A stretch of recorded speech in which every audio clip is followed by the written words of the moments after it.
following story is from the subreddit r/nosleep. My ex wouldn't stop texting me. I miss you. I held off on getting a cell phone for as long as possible. I didn't really have a good reason, I guess, other than the cost. When I was just setting out on my own, there was no way I could afford the monthly plan. I was the only one of my friends to still rely on a landline, and it drove everyone nuts. I managed to wait until my 25th birthday, when I could finally felt financially secure enough to justify buying one for myself. My friends all laughed about the change of heart, but what I could tell they were relieved. To be honest, I was pretty pleased too.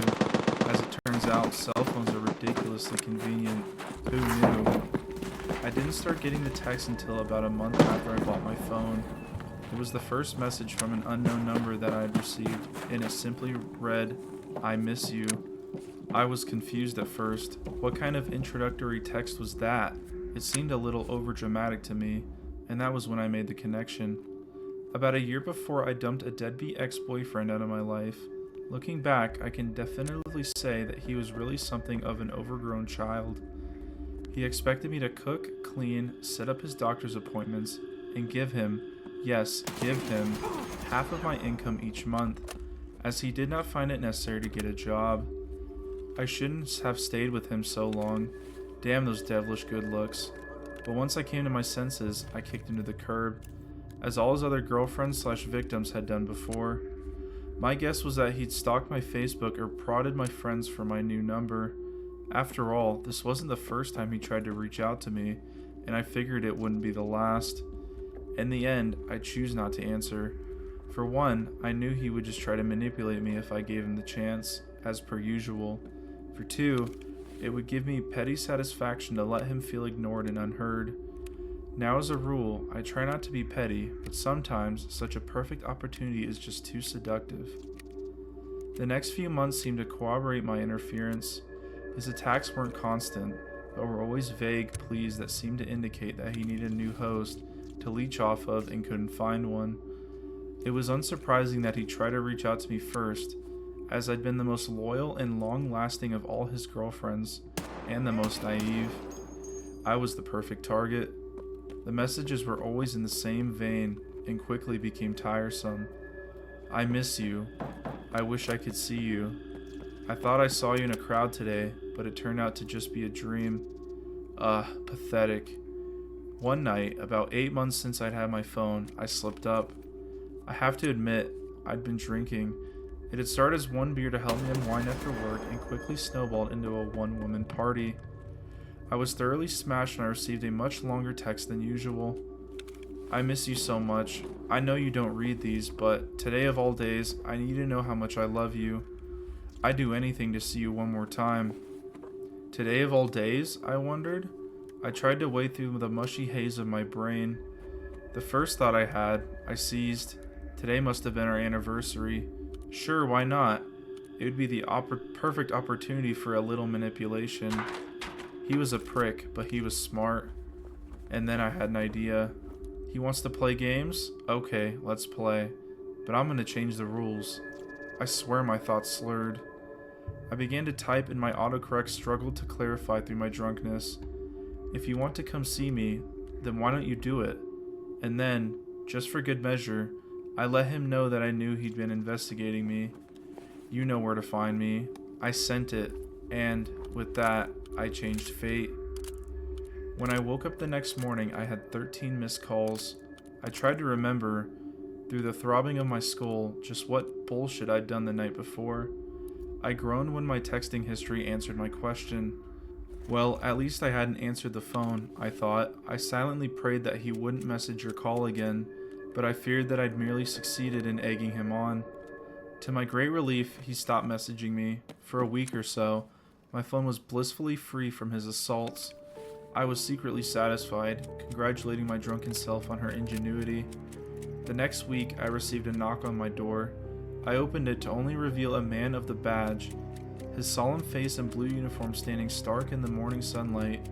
His partner stood behind him, his face hard as stone. I felt a strange coldness seeping into my veins as they stared at me. Good morning, officers. Is something wrong?" I asked. With very little introduction, they invited themselves inside. I let them in, not sure what they were looking for, but positive they wouldn't find it. I figured they made a mistake, and was even more surprised when they began firing questions. "Do you know anyone by the name of Silence Madison?"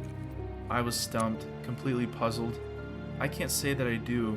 Why?" "We found a series of texts to you on her phone.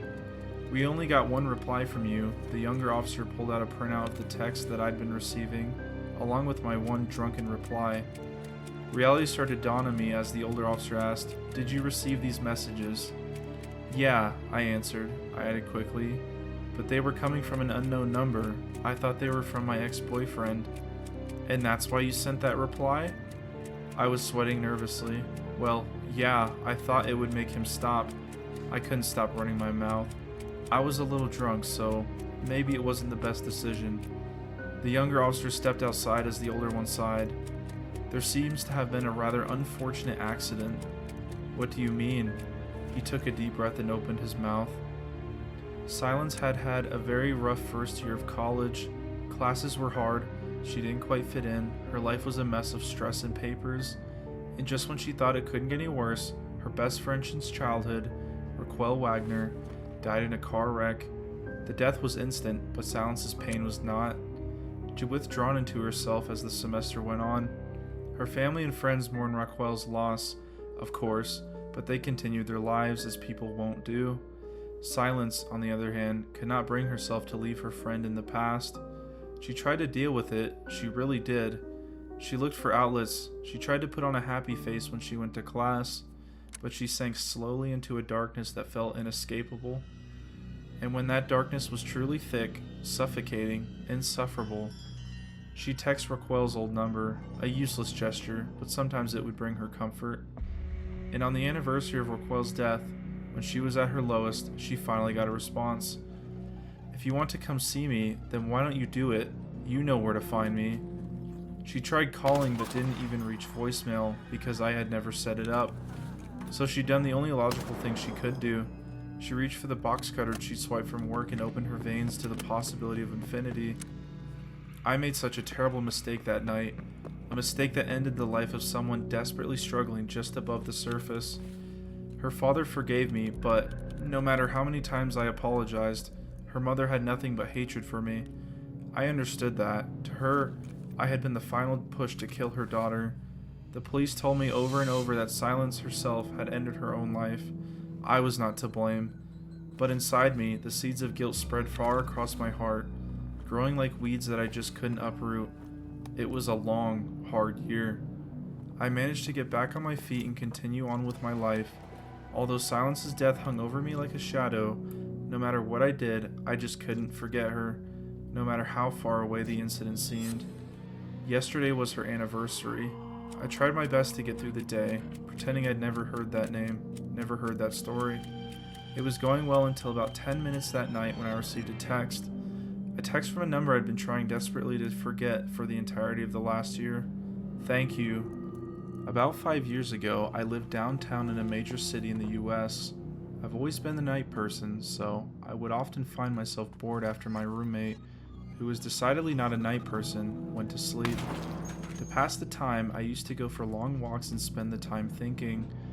I spent 4 years like that, walking alone at night, and never once had I had a reason to feel afraid.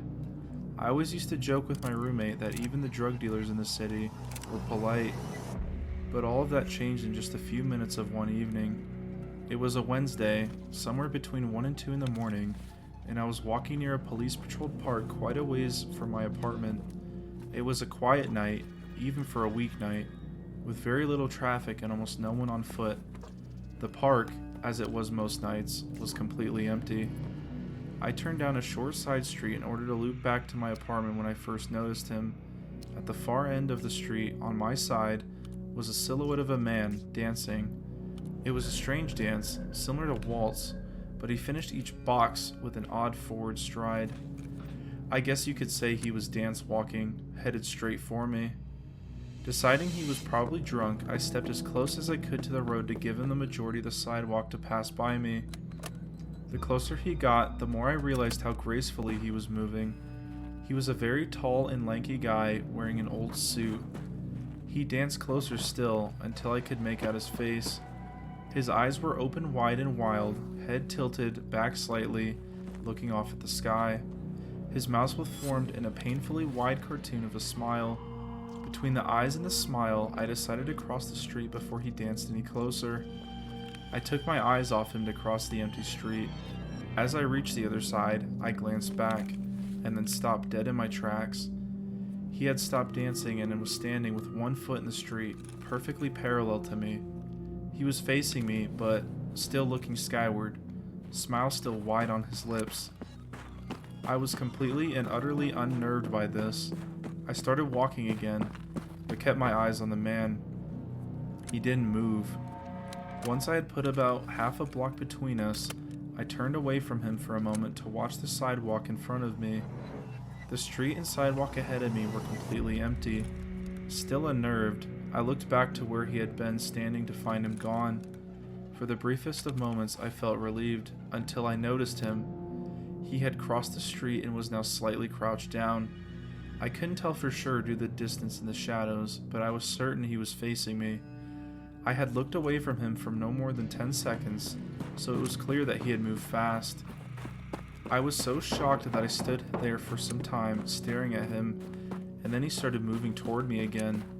He took giant, exaggerated, tiptoed steps as if he were a cartoon character sneaking up on someone. Except he was moving very, very quickly. I'd like to say at this point I ran away or pulled out my pepper spray or my cell phone or anything at all, but I didn't. I just stood there, completely frozen as the smiling man crept towards me. And then he stopped again, about a car length away from me, still smiling his smile, still looking to the sky. When I finally found my voice, I blurted out the first thing that came to mind. What I meant to ask was, "What the hell do you want?" in an angry, commanding tone. What came out was a whimper. What the? Regardless of whether or not humans can smell fear, they can certainly hear it. I heard it in my own voice, and that only made me more afraid. But he didn't react at all. He just stood there, smiling. And then what felt like forever, he turned around, very slowly, and started walking away. Just like that. Not wanting to turn my back to him again, I just watched him go, until he was far enough away to almost be out of sight. And then I realized something. He wasn't moving away anymore, nor was he dancing. I watched in horror as the distant shape of him grew larger and larger. He was coming back my way, and this time he was running. I ran too. I ran until I was off the side road and back onto a better lit road with sparse traffic. Looking behind me then, he was nowhere to be found. The rest of the way home I kept glancing over my shoulder, always expecting to see his stupid smile, but he was never there. I lived in that city for 6 months after that night, and I never went out for another walk. There was something about his face that always haunted me. He didn't look drunk, he didn't look high. He looked completely and utterly insane, and that is a very, very scary thing to see.